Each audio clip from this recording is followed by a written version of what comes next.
Hey folks, this is Kalani. So much has changed this week, both in-game and out of game. Some very important people have either left or been kicked out of Blizzard, including the president himself, so that's going to lead to lots of other changes, I'm sure. A few bugs appeared this week, which were squashed pretty quickly, much to the disappointment of quite a lot of players, and we have some smaller in-game changes to talk about as well. Let's jump right in. The first big piece of news this week is a massive change to the leadership at Blizzard. The president of Blizzard, J. Allen Brack, will be stepping down from his position and leaving the company. Whether he left of his own accord or if he was pushed out or basically fired, it doesn't really matter. The end result is that J. Allen Brack is no longer the president of Blizzard, which means the leadership will pass to someone else. I'm not altogether too surprised to see the president leave the company. It seemed like at the very least Activisions was going to find someone to take the fall. The only question was how high up would that person be and how many people would end up leaving or getting fired. But new leadership offers new opportunities to set things right. So with J. Allen Brack out of the picture, who does that leave leading the company? Well, two people actually. Jennifer O'Neill and Mike Ybarra will be the new co-leads at Blizzard. Jennifer O'Neill is the former Vicarious Visions studio head who did amazing work on the remasters of some classic series like Crash Bandicoot, Spyro, and Tony Hawk Pro Skater. Vicarious also apparently had a great working environment, and they obviously got the job done, and it sounds like that's the kind of leadership and energy that Blizzard sorely needs right now.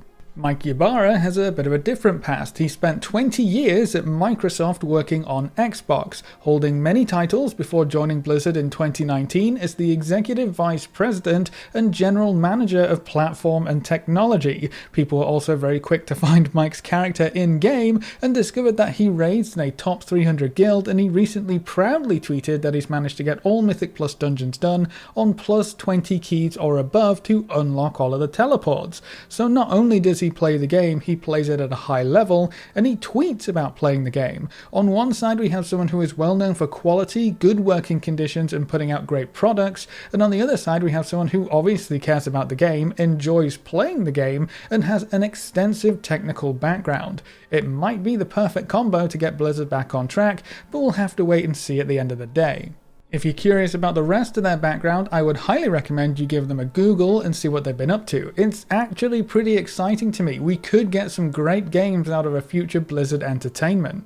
Even though there's some exciting potential with a couple of new names in charge, you may have noticed that they haven't really been given any shiny titles. I know titles in a corporate world aren't exactly like the titles we can get in game, mainly because they're actually important. The title of a CEO or a president or a co-lead is very important when you think about how much control they have and how much pressure they can exert. When Mike Morhaime left the company, he was a CEO, but when J. Allen Brack was pushed upward to replace the head honcho, he wasn't given the CEO title, he was a president instead. That infers less control and less pressure. But now that J. Allen Brack is no longer with the company, they don't even have a president anymore. The new leaders are named co-leaders. So what does this all boil down to? Well, Activision may have more control over Blizzard than they ever have before. The actual Activision takeover as Blizzard as a company might have come to full fruition, which doesn't bode well for the future of our beloved franchises if Activision wants to tear them apart in the name of monetization. If you think Activision is the problem, and has been the problem, well, those problems might actually get a lot worse moving forward.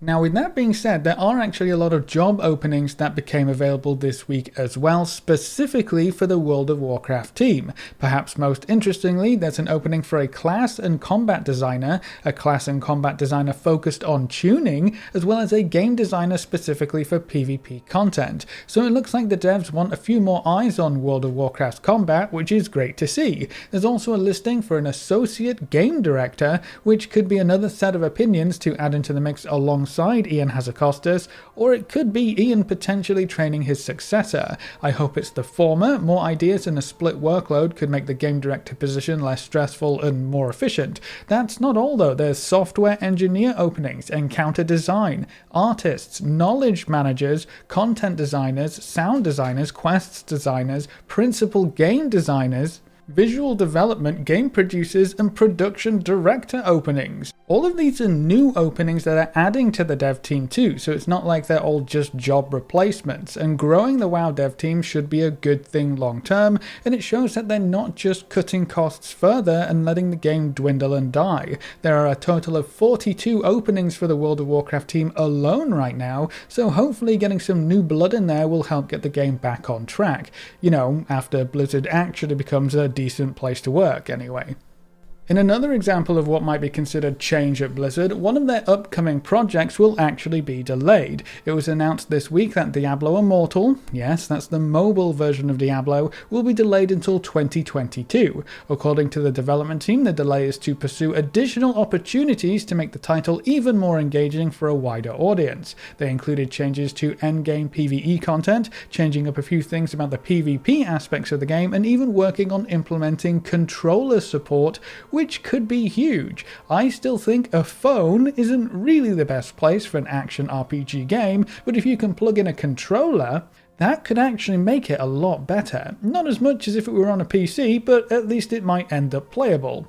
In my opinion, delaying a product is a dedication to quality, being able to say, you know what, this just isn't ready to be sent out just yet, or realizing that to get a project to the appropriate vision and to make sure it's worth a consumer's time would mean spending a lot more time and effort on the product, and your current timeline just doesn't allow for that.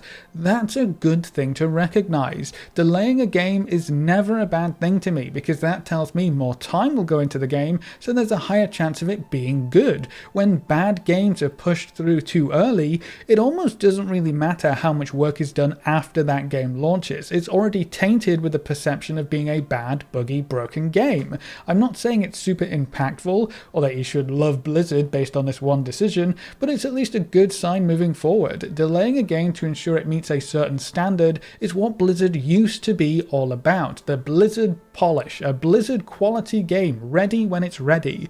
We haven't seen too much of that recently, so if delaying a game will give us a chance to see that quality shine through once more, I'm all for it. A recent example of Blizzard doing the exact opposite of this and pushing through a product that clearly wasn't ready can be seen with the problems with the Warcraft 3 Reforged launch. Anyone who played that game knows the game wasn't ready, didn't deliver on promises, and overall actually made Warcraft 3 worse, mainly because it became much harder to play the old version on Battle.net. So if it avoids another Warcraft 3 Reforged kind of problem, I think delaying Diablo Immortal is definitely the right call.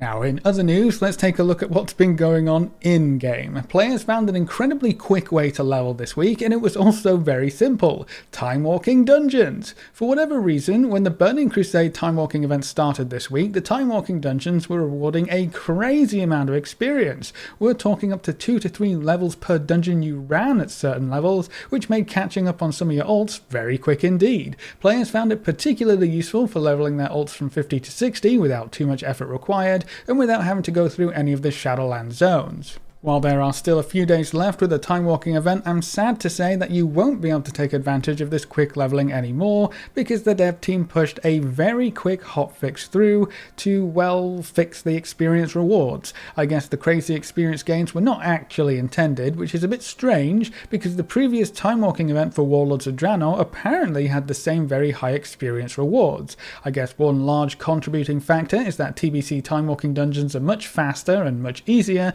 so the combination of high XP and quick dungeons may have been just too good to leave it as is. According to a later blue post, the experience rewards were also increased further for earlier expansions of Timewalking for whatever reason, which is why TBC Timewalking gave so much more than it should have. They actually fixed it very quickly too. I guess leveling too fast is something the dev team want to address ASAP, which is a bit of a shame in my opinion. We haven't really had any great time-efficient leveling options in Shadowlands so far, and I know plenty of people who just can't be bothered tracking their ults through the Shadowlands leveling right now, but think about it. If people would spend more time on their ults if they didn't have to spend as much time leveling their ults, wouldn't that be an overall net gain of time played? I think lowering the barrier for entry for alts could increase retention overall, which might be something to think about as we head into another content lull. But anyway, if you got in early with the Timewalking XP farm this week, there was lots of experience to be had, but if you didn't, well, maybe something else will come up to help you level all those alts that have been left behind.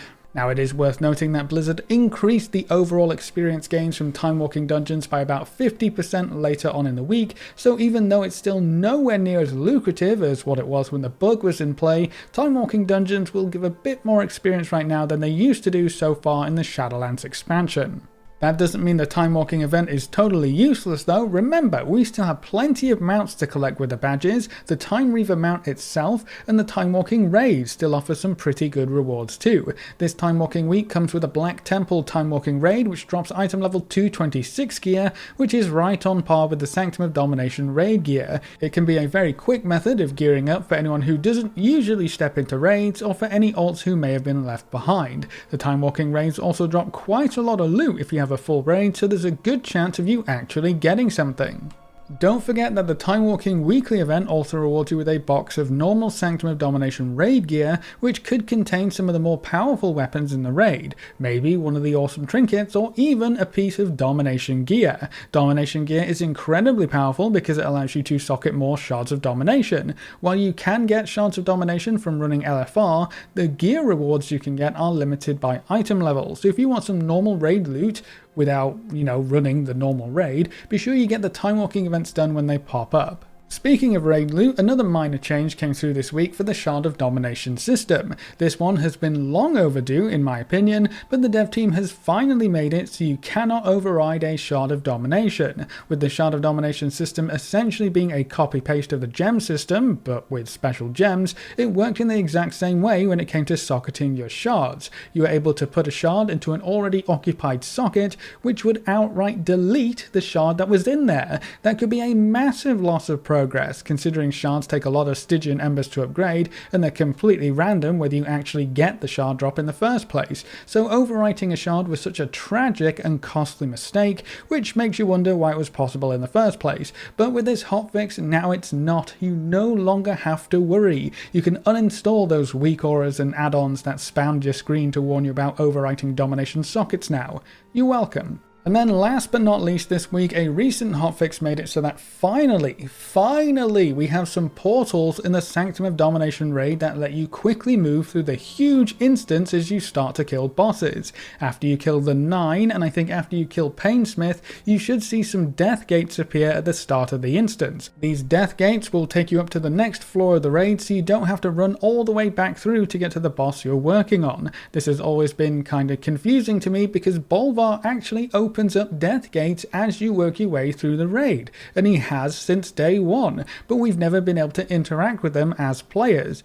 I always thought it was maybe just a bug that we couldn't use those portals ourselves, but the part I found most hilarious about this hotfix is that those death gates, which Bolvar has been opening up since the raid became available, are the death gates that we're using to go back and forth through the raid. With this being implemented in a hotfix too, it makes me think that this actually was maybe their plan, and the dev team have just been too bogged down recently and either didn't notice or maybe it just flew under the radar. Whatever the case may be, the raid now has portals, so getting around is going to be much faster and easier. But that's it for this week. A bit of a longer one and not all about WoW, but hopefully that's okay. What do you think about the changes to Blizzard's leadership? Does this invoke a sense of hope that things might actually get better? Or are you more worried about Activision strengthening their grip on all things Blizzard? Do you think Timewalking dungeons should reward more experience baseline, or would you hate Timewalking being the most efficient way to level yet again? Leave all your thoughts in the comment section below. A big thank you to all of our supporters over on Patreon and to everyone who's subscribed on Twitch. You can see their names floating by on screen. If you want to see more videos like this, make sure to subscribe and ring that notification bell so you never miss another video. Thanks for watching folks, good luck and have fun, and as always I will see you next time.